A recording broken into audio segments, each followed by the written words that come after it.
અને હવે આપણે દર્શન કરાવીશું ગોગા મહારાજના સુપ્રસિદ્ધ મંદિરના, જે આવેલું છે ગાંધીનગર જિલ્લાના ઉનાવા ગામમાં.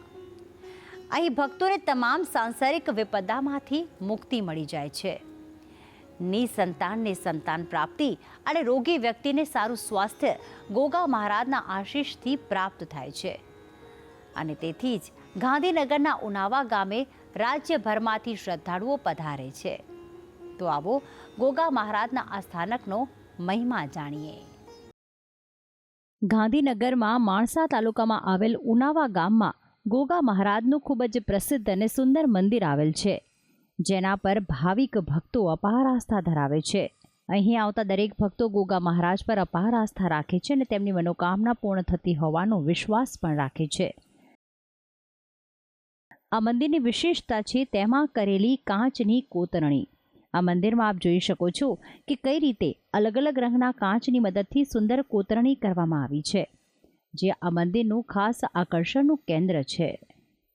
આ ધામની સ્થાપના સાથે એક પૌરાણિક કથા પણ જોડાયેલી છે, જેમાં 200 વર્ષ પહેલાં ઈસવીસન 1872માં ઉનાવા ગામમાં જ વસવાટ કરતા વાહજીભાઈ દેસાઈ ગાયો ભેંસો ચરાવવા ઊંઝાની બાજુમાં આવેલ દાસજ ગામે ગયા હતા.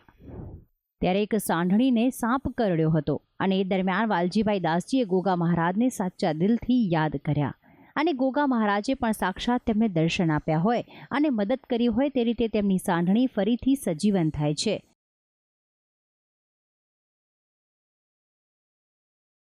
અને એ સમયે વાલજીભાઈની આંખોમાં આનંદના અશ્રુ આવી જાય છે. ત્યારે વાહજીભાઈ દેસાઈ પોતાના ગામમાં જ ગોગા મહારાજની સ્થાપના કરી અને નાનું મંદિર બનાવી અને પૂજન અર્ચનની શરૂઆત કરી હતી. આ પૌરાણિક કથા અનુસાર ગોગા મહારાજના પ્રથમ પૂજક વાહજીભાઈ દેસાઈ હતા. આજે તેમની 5મી પેઢી કરશનભાઈ દેસાઈ ગોગા મહારાજની સેવા કરે છે. અહીં વર્ષમાં 2 પર્વની ધામધૂમપૂર્વક ઉજવણી કરવામાં આવે છે. એક છે નાગપાંચમ અને બીજો છે ચૈત્રી નવરાત્રિની આઠમ. આ 2 પવિત્ર દિવસ દરમિયાન લાખો લોકો દર્શન કરવા માટે ઉમટી પડે છે.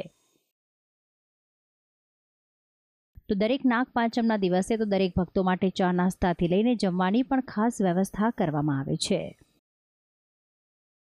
અહીં ભાવિક ભક્તો દ્વારા અનેક માનતા માનવામાં આવે છે, જેમ કે વ્યસન છોડવાની માનતા, સાથે જ ભોજનમાં અડદનો ત્યાગ કરવો, તો સાથે જાંબુ અને રીંગણ નહીં ખાવા જેવી માનતાઓ ભક્તો રાખતા હોય છે. અને જો તેમની મનોકામનાઓ પૂર્ણ થાય તો અચૂક તેઓ ગોગા મહારાજને નતમસ્તક થવા આવે છે. આ સ્થળે નિસંતાન દંપતી ગોગા મહારાજને શીશ ઝુકાવવા આવે છે અને ગોગા મહારાજ તેમનો ખોળો ભરશે તે આશા લઈને જાય છે. અહીં ભક્તો માટે 12 માસ ભોજનની વ્યવસ્થા તો કરવામાં આવે છે, પરંતુ સાથે સાથે સમાજ ઉપયોગી પ્રવૃત્તિઓ પણ થાય છે, જેમાં લોકો માટે વ્યસન મુક્તિ અભિયાન ચલાવવામાં આવે છે. ગોગા મહારાજના પવિત્ર ધામમાં મંગળવાર અને બુધવારે ભક્તોનો ભારે ધસારો જોવા મળે છે. ભક્તિ સંદેશ ન્યૂઝ, માણસા, ગાંધીનગર.